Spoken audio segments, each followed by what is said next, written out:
Здравствуйте, уважаемые посетители территории гласности. Это пресс-центр Михаила Ходорковского, программа «Территория гласности». Я репортер «Радио Свобода» Данила Гальперович, а сегодня на территории гласности писатель, переводчик Григорий Чхартишвили, он же Борис Акунин. Здравствуйте. Григорий Шалович, вы были на процессе. Ваши впечатления от процесса, от того, что вы видели, и ваши впечатления от этого события, от того, что прокуратура огласила, что они хотят.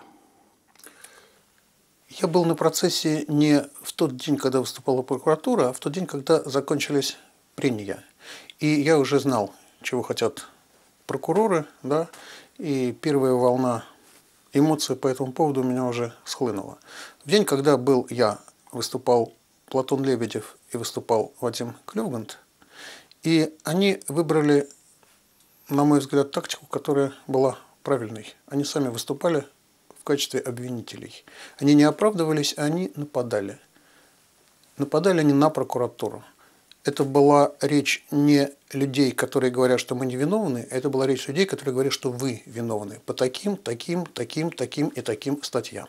Вообще-то у меня мало сомнений в том, что придет день, и, видимо, довольно скоро, да, когда ко всему этому делу правосудие вернется еще с другой стороны, и оно будет располагать практически уже готовым обвинительным заключением по поводу всех нарушений, всех передержек и всех мошенничеств, которые допускала следственная группа.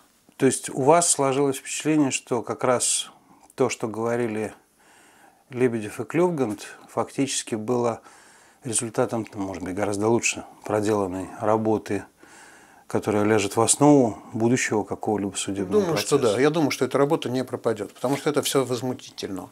Это все совершенно возмутительно. Но вообще же,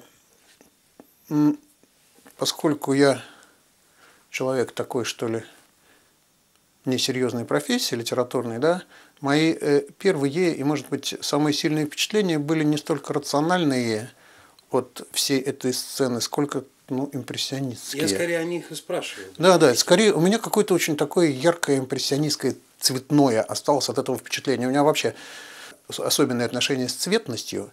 И я вот этот самый зал заседаний, для меня он как-то очень четко окрашен в разные цветовые пятна. Вот, например, публика, там, где я сидел, да, это такой густой темно-синий цвет. Это цвет эмоциональный, цвет поддержки и такого бурлящего негодования, что-то от тучи такое есть. Справа сидят прокуроры. Это что-то такое мышинно-казенное, серо-стальное и абсолютно неэмоциональное. Это сидят неживые люди, у них абсолютно неживые глаза, скучающие. Они заранее уже знают все, что будет и какой будет приговор. Это просто какая-то вот функция казенная, бюрократическая. Ни добрая, ни злая, никакая. Цвета, так сказать, цвета, вкуса, запаха не имеет. Значит, слева сидят адвокаты. Это такой вот активный желто-охряной цвет активной работы. Люди сидят, люди знают, чем они занимаются, им нравится их работа, у них есть цель, они работают. Тут сидят в аквариуме обвиняемые, и там оттуда идет очень сильный цвет. Очень сильный цвет, цвет такого веселого бесстрашия. Это полюс силы. Это что-то такой вот густой карминовый цвет. А прямо напротив меня, посередине, сидит судья Данилкин. И это такая черная дыра, потому что он центральный человек. Я видел его 1,5 года назад. Он был вот такой вот. Он был веселый. Он все время шутил. Сейчас это сидит небольшой, съежившийся человек. И все, что говорят там Лебедев и Клюганд, он от этого дела все больше и больше вдавливается в стул, потому что он человек явно не глупый, он человек явно профессиональный. Он не может не понимать, что все, что они говорят, это правда. И по нему видно, что ему очень плохо, и что ему страшно. Это совершенно такой вот черная дыра. Одеваться ему, бедному, некуда, потому что я думаю, что там у них уже все решено. В любом случае для него хорошего исхода не будет.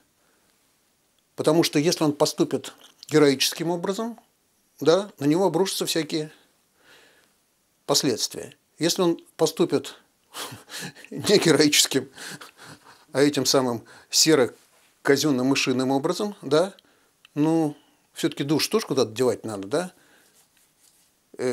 как-то ведь надо жить дальше.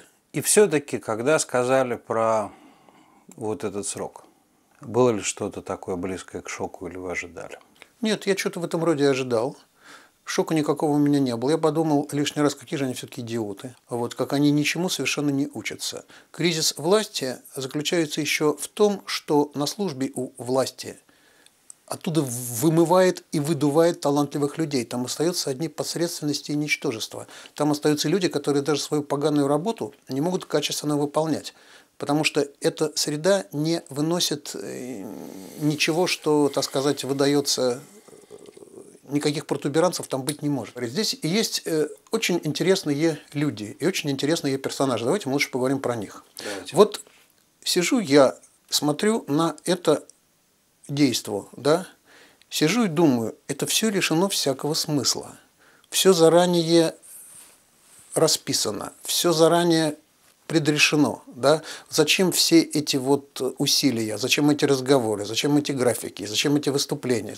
Смысл состоит, на мой взгляд, в том, и для них самих, для Ходорковского с Лебедевым, и для общества, и для всех нас, что задается некий образец достойного поведения.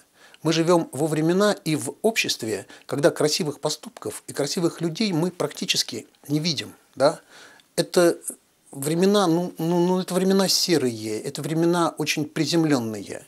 Для меня, вот, например, Михаил Борисович Ходорковский – это совершенно такой персонаж, литературный.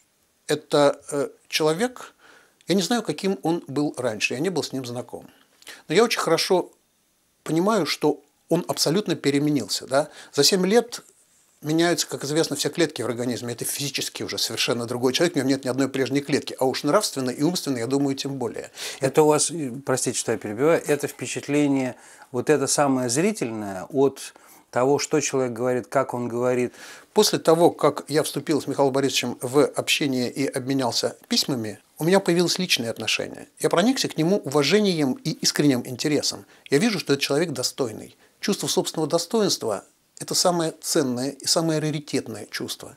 Чувство, которое у нас в стране всегда находилось в катастрофическом дефиците. Сейчас опять пошли обращения к Дмитрию Медведеву. Обратился Борис Немцов, обратились другие люди. Как вам кажется, насколько реально российская власть могла бы сейчас что-то изменить, или все-таки нет? Или это такой паровоз с замазанными окнами? Мы смотрим опросы общественного мнения, и мы видим, что большинство на сегодняшний день сочувствует Ходорковскому и Лебедеву. Оно может их одобрять, не одобрять, но общее отношение ко второму сроку явно в обществе отрицательное. Значит, никаким образом это на рейтинге власти не сказалось бы. То, что это увеличило бы престиж государства, международный и внутренний, то, что это подняло бы очень низко павшую репутацию отечественного правосудия, это тоже безусловно. То, что это немедленно отразилось бы на бирже, да, и на инвестиционном климате, и на чем угодно, это тоже ни у кого из нас не вызывает сомнений. Я думаю, что вот это остервенение и эта мстительность объясняются не рациональными, а сугубо личными мотивами. Дело в том, что вроде как у правящего главы государства этих личных мотивов нет.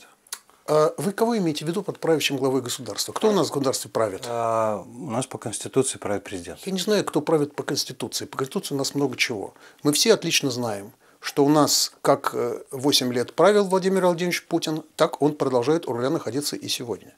Да? А Владимир Владимирович Путин в последнее время, непонятно с чего, дважды, как минимум, очень резко высказался по поводу Ходорковского лично. Причем высказался совершенно непозволительным образом, вопреки закону, здравому смыслу и так далее. Значит, сигнал – это совершенно четкий. Это давление на суд. Это обозначение позиции, так сказать. Да, конечно. Конечно. Что вот значит The Strongman показывает, значит, вот как надо, каким курсом плыть. Абсолютно явный сигнал. Никакого другого смысла я в этом не вижу. И я хотел бы вернуться к тем людям, о которых вам не очень говорить интересно, потому что они часть ровно большой серой машины, которая сейчас пытается впаять двум достойным людям еще один срок. Я не могу себе представить, что человек в здравом уме может верить в ту вот белиберду и в ту чушь, которую они, значит, понапихали в это самое обвинение. Ну, хоть бы придумали бы что-нибудь правдоподобное. Но есть разные виды страха. Есть большой страх. Страх за свою жизнь, за свою семью, там, да, за свободу. Попробовал бы прокурор 1937 года, да, не сделать то, что ему велит партия и правительство. Он сам немедленно оказался бы в пытошном застенке. Сейчас, если человек добровольно участвует в этих подлостях, это его выбор. Все, что делает человек, от которого зависят другие судьбы, он делает под свою ответственность. И спрашивать нужно персонально с него. Как вы думаете, дадут им эти 14 лет? Я думаю, что по их сценарию, который им, вероятно, кажется очень остроумным, они дадут не 14 лет, а меньше, поднавесят, чтобы все сначала ахнули, испугавшись 14 лет, а потом, значит, это самое сказали, ну ладно, ну 14, ну 6, ну 7, там, ну пусть еще посидят, ну все-таки это не так страшно. Так вот, я думаю, что этот номер не пройдет. Сколько бы они ни дали, если будет обвинительный приговор, будет новая волна возмущения, в том числе и возмущения по всему миру. Этот процесс для нашей страны приобрел такое значение, что он и для меня приобрел значение. Я, например, не могу нормально жить в стране и в государстве, да, где, допустим, Ходорковский и Лебедев сейчас получат второй срок. Это будет, вот как мне это разъедает душу все эти годы, так это будет мне еще больше. И таких людей, как я, много. И их становится все больше. Будет это сигналом, по-вашему, к новой волне, например, миграции? Когда люди для себя поставят точку в некоем рассуждении, что все, нет, ничего не меняется, а значит, пора сохранять себе хотя бы остаток жизни. Ну и это тоже, но это даже не самое страшное. Самое страшное – это внутренняя эмиграция. Это когда человек дееспособный, который может много чего сделать для своей страны, решает для себя: нет, это не мое государство.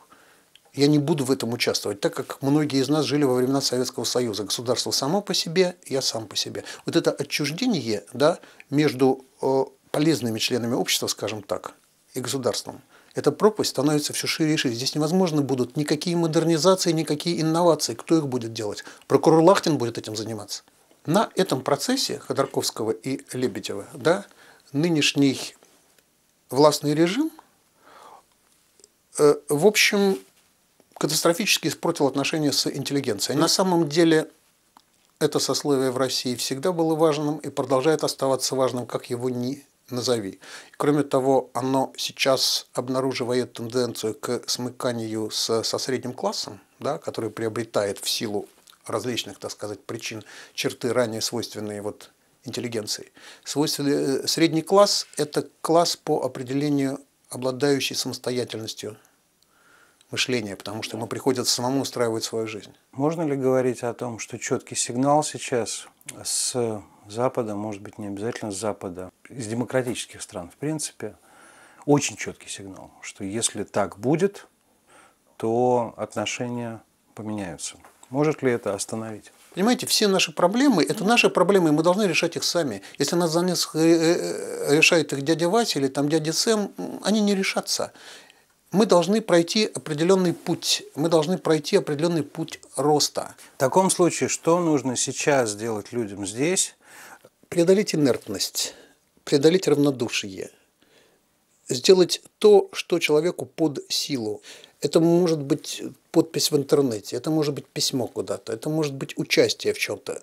Надо не молчать, и надо не считать, что оно как-то само все устроится и рассосется, это кто-то за тебя сделает, потому что не устроится и не рассосется, и речь на самом деле здесь идет не про Ходорковского, а про всех нас, и про то, что здесь будет с нами завтра. Григорий Вячеславович, большое спасибо. Это «Территория гласности».